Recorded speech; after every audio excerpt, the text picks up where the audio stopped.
Southeast Texas Weekly, brought to you by the Modern Vein Surgery Institute at Privity Clinic for Surgical Care. Hi there, I'm Mary Sturgill. Welcome to this edition of Southeast Texas Weekly. This week we talk to a father who is doing all that he can to help his child and others who suffer from muscular dystrophy, and a local author who's written about a fascinating woman, Ma Thicket, and the Letcher Theater has an amazing season on tap. We have a preview of that for you, and a young barrel racer who is a world champion. We'll talk to her about that top title. But first, Jay Willis and his company Mometrix raises money for research for the Muscular Dystrophy Association. Welcome, Jay. Thank you, Mary. So you have a very close tie to this disease. Tell us about your tie. Right.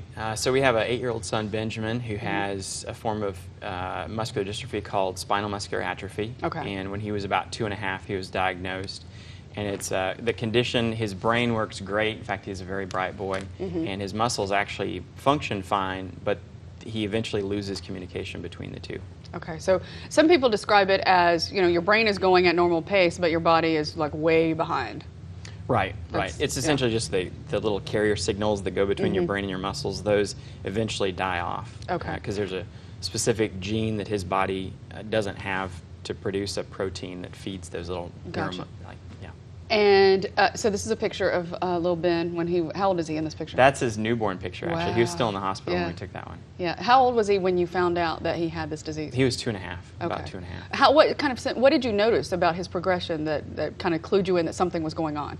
He's actually our first child. We have 2 daughters as well now, but two different pediatric nurses approached my wife at different points in time and said, hey, there's something different about him. And of course, being first-time parents, he's perfect. I mean, we weren't willing to accept that there was something wrong for a while, but over time, we eventually decided there may be some truth to it. So we took him in, and then sure enough, they diagnosed him with spinal muscular atrophy. What's the process for that? How long did that take from the time that someone told you something is wrong with your child to the time that you knew what it was and how you could start getting treatment?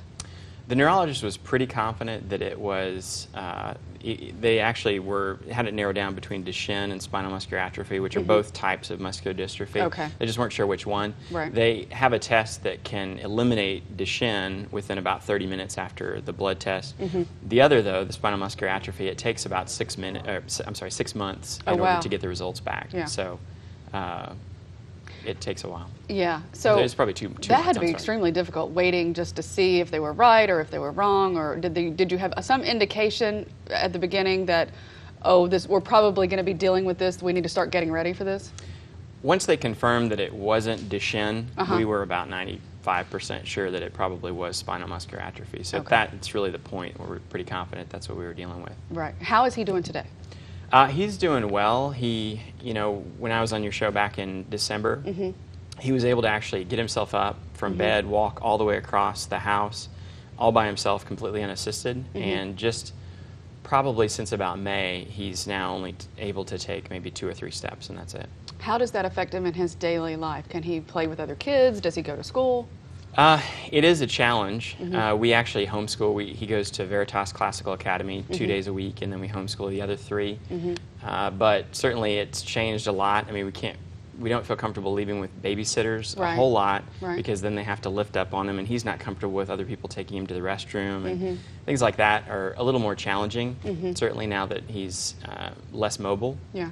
And so it really affects a lot of different areas of life. But, like we continue to tell him, it's who you are on the inside that really matters most. Right. This is just a shell. So. Exactly. And so he's at the age now where he's beginning, you were telling me the other day, he understands what's going on, and he can help you in that, in his care and in talking about it, I guess. He's very aware, a little too aware sometimes. We like can't really use code words anymore for Yeah. anything. As parents, sometimes we can't really do that anymore because he totally picks up on it. He's very aware of his condition and his limitations, and he's getting better and better at communicating, I need this. Yeah. And sometimes, he can ask for things that maybe he shouldn't ask Right. for. Sometimes he can rely on a little too much, but he's learning with that too. But there's hope in research, and we have a website I want to pull up right here real quick about the research. We have a few more minutes left to talk about this. You're raising money, but specifically the money that you and your company raise goes to research. And there's one of these on the left, that's a list of research studies that are being done. And the second one on this list you say is promising. Tell us why. Right. Of course, I'm not an expert. I'm not a scientist, but I do try to follow the research as much as I possibly can. The second one on the list, you know, a lot of these might have some side effects, but this particular one, the one by Biogen, it's an injection into the spinal cord, but it actually stops the progression. It's something they'd have to have every 6 months, but it effectively stops the progression of the disorder, so it won't get any worse. And in talking to a lot of parents who are actually involved in the clinical trials, several of the children who are involved in the trials are actually showing improvements, so they can now do things they've lost the ability to do, and now they're regaining the ability to do those things. Okay, so people can help you. I'm going to switch computer websites here. All you have to do is go to mometrix.com/MDA. Right. And you'll see Ben's story right here on the front of the page. And how do they, Jay, how do they help you? There's several different ways. Of course, you can read about Benjamin and his story there. Our company, Mometrix, for the last 4 years now, has donated a percentage of sales that go through my division to go directly to MDA to help fund neuromuscular research. So if we offer study materials for over 1,000 different standardized exams, like the ACT, SAT, GED, STAR exams, pretty much anything you can think of. So if you or someone you know has a standardized exam coming up, you could at least go check it out and see if we have something to help. Or there's a place right there where you can donate directly to help MDA. Yeah. And if you don't have any need for study materials, just make a donate small directly donation to them, even if Yeah. it's $5. You know, Exactly.